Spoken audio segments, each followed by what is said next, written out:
Hello friends, आपका स्वागत है मेरे यूट्यूब चैनल एडू कलर्स में। देखिए, मैंने 3 नवपाषाण, पुरापाषाण और मध्यपाषाण के ऊपर 3 वीडियो बना दी है। ये मेरा प्राचीन भारत के इतिहास पर कंटिन्यूसली में चौथा वीडियो है, ताम्रपाषाणिक काल। अगर हम कंटिन्यूटी से देखें तो ये चौथा है। इसके अलावा मैंने 2 और बनाए हैं, वो जस्ट ऑब्जेक्टिव क्वेश्चंस हैं, उसमें प्राचीन भारत पूरा कवर है। तो हम आज ये पढ़ेंगे ताम्रपाषाणिक काल। ठीक है, इसमें कुछ संस्कृतियों के बारे में हम जानेंगे। चलिए शुरू करते हैं वीडियो। ताम्रपाषाणिक काल, देखिए इसकी कुछ विशेषताएं हैं जिसकी हम आज चर्चा करेंगे कि इसे ताम्रपाषाणिक काल क्यों कहा जाता है। ताम्र भी है और पाषाणिक भी है। पाषाणिक का मतलब होता है पाषाण यानी स्टोन, पत्थर। जिस काल में मानव ने पत्थर और तांबे के औजारों का साथ साथ प्रयोग किया, उस काल को ताम्रपाषाणिक काल कहते हैं। ऐसा नहीं है कि पत्थर के औजार सिर्फ नवपाषाण काल तक बनना बंद हो गए थे, उसके बाद भी इस काल में यानी ताम्रपाषाणिक काल में पत्थर के प्लस तांबा एक नई धातु आ जाने की वजह से उसके दोनों को मिला के जो औजार जो हैं वो बनाए जा रहे थे।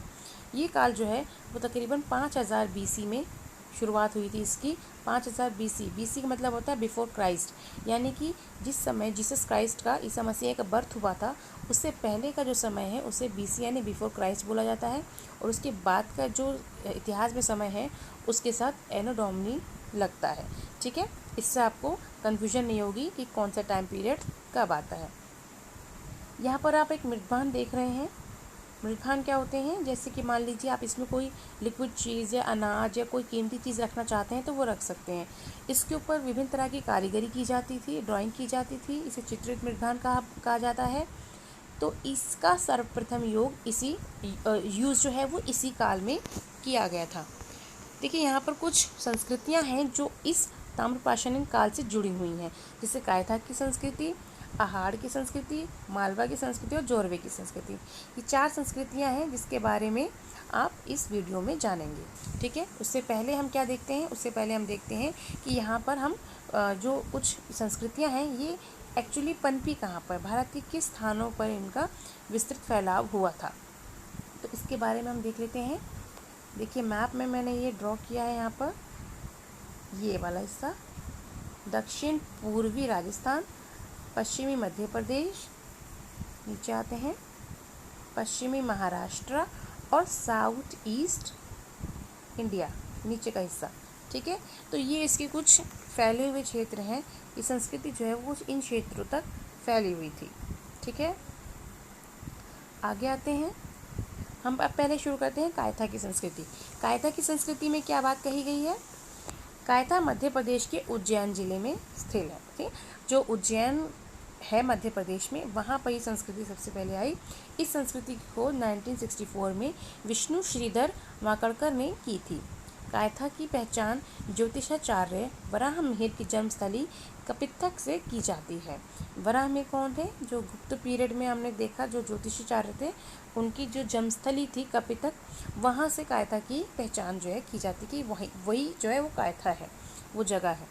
कायथा में हमने मृदभान, प्राक हड़प्पन यानी कि हड़प्पा से पहले, हड़प्पा और हड़प्पा के बाद की संस्कृति का एहसास होता है। कायथा एवं एरन की बस्तियां पाषाण काल की सबसे प्राचीन यानी सबसे पुरानी और किलेबंद यानी कि चारों ओर से वो किले से घिरी हुई थी। इस सांस्कृतिक स्तर से हल्के गुलाबी, पीले तथा भूरे रंग के मृदभान मिले हैं। डिफरेंट कलर के हमें मृदभान मिले हैं, गुलाबी, पीले और भूरे रंग के। यहाँ से और हमें क्या मिला है, यहाँ से प्रमुख हमें घड़े, कटोरे, तसले, मटके, लोटे, थालियाँ, नांद आदि मिले हैं। इसके अलावा यहाँ पर हमें और भी टूल्स मिले हैं, कुछ ज्वेलरी ऑर्नामेंट्स मिले हैं, जैसे कि कुल्हाड़ी, छैनी, चूड़ी, मनके, ये सारी चीज़ें जो हमें इस कायथा संस्कृति से मिली है। इसका जो समय है तकरीबन 2000 से 1800 ईस्वी पूर्व के मध्य निर्धारित किया गया है।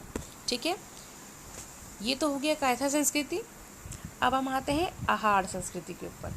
आहार संस्कृति की क्या क्या विशेषताएं हैं, जैसे कि ये संस्कृति 2000 BC से 1500 BC तक रही होगी और ये संस्कृति राजस्थान के उदयपुर के निकट आहार नदी के पास जन्मी थी। आहार का प्राचीन नाम ताम्बवती है। ठीक है, यानी कि तांबे की जगह। गिलिंद इस संस्कृति का स्थानीय केंद्र माना जाता है। गिलिंद एक जगह है जो एक ऐसी परिस्थिति बताता है कि हाँ, इस संस्कृति का मेन सेंटर रहा होगा। 1954 में अक्षय कीर्ति व्यास ने आहड़ स्थल की खुदाई की थी। ठीक है, अक्षय कीर्ति व्यास द्वारा इस स्थल की खुदाई की गई थी। आहड़ स्थल से पत्थरों से बने मकान मिले हैं। इन मकानों में हमें ईंटों का प्रयोग नहीं मिला है।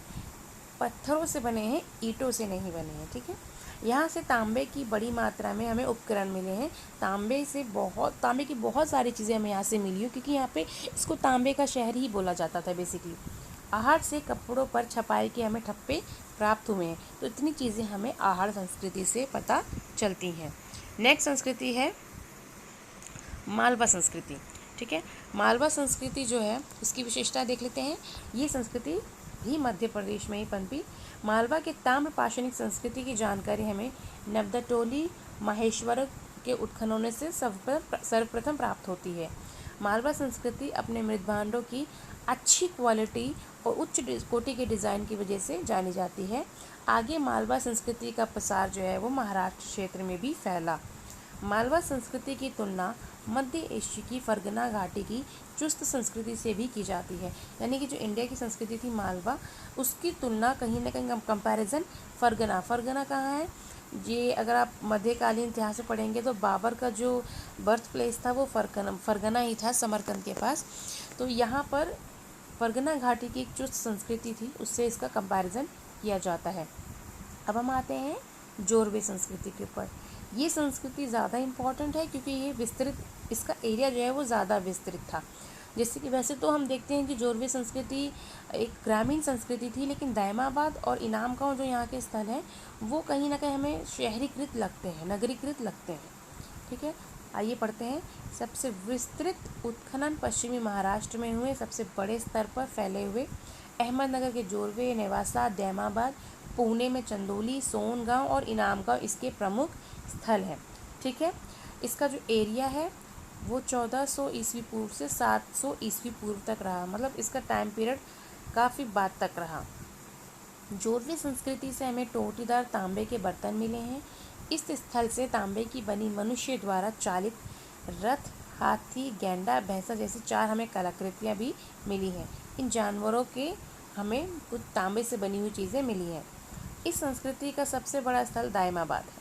ठीक है, सबसे बड़ा स्थल दायमाबाद है। यहाँ से हमें कांसा भी मिला है। कांसा क्या होता है? तांबा। ठीक है, तांबा और टिन को मिलाने के बाद जो धातु बनती है उसे हम कांसा कहते हैं, जिसका बहुत बड़े स्तर पर हड़प्पा संस्कृति में प्रयोग किया गया था। नवदा टोली से बड़ी संख्या में विविध प्रकार की फसलों के सर्वाधिक साक्ष्य मिले हैं। यानी नवदा टोली से हमें डिफरेंट किस्म के अनाज और फसलों की साक्ष्य मिले हैं, बीज मिले हैं, और इतने अनाज हमें भारत के किसी अन्य क्षेत्र से नहीं मिले हैं। सबसे ज़्यादा यहीं से मिले हैं। इनामगांव इस युग की सबसे बड़ी बस्ती है। ये बस्ती किलाबंद व खाई से घिरी हुई है। इनामगांव जो है वो बहुत बड़ी बस्ती है और इसके ऊपर काफ़ी क्वेश्चंस भी आ जाते हैं। ठीक है, ये बस्ती किलेबंद है और खाई से घिरी हुई है।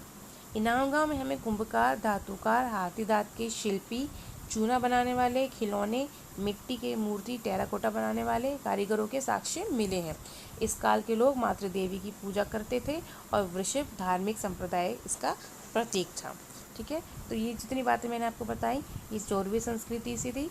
ठीक है, अब इसके बारे में हम बात करते हैं कि ताम्र पाषाणिक अवस्था का महत्व क्या है, कि इस काल का इम्पोर्टेंस क्या है, किस वजह से ये काल जो है वो इतना महत्वपूर्ण हो जाता है।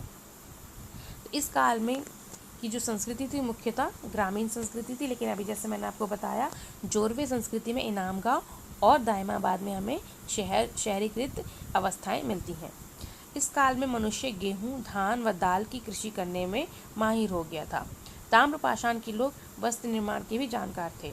सभी ताम्रपाषाण समुदाय चाकों पर बने काले व लाल मृदभांडों का प्रयोग करते थे। मतलब इस कलर के मृदभांड बनते थे। चित्रित मृदभांडों का प्रयोग सबसे पहले भी इसी काल में हुआ। इस काल में हल और फावड़ा से लोगों ने खेती की होगी।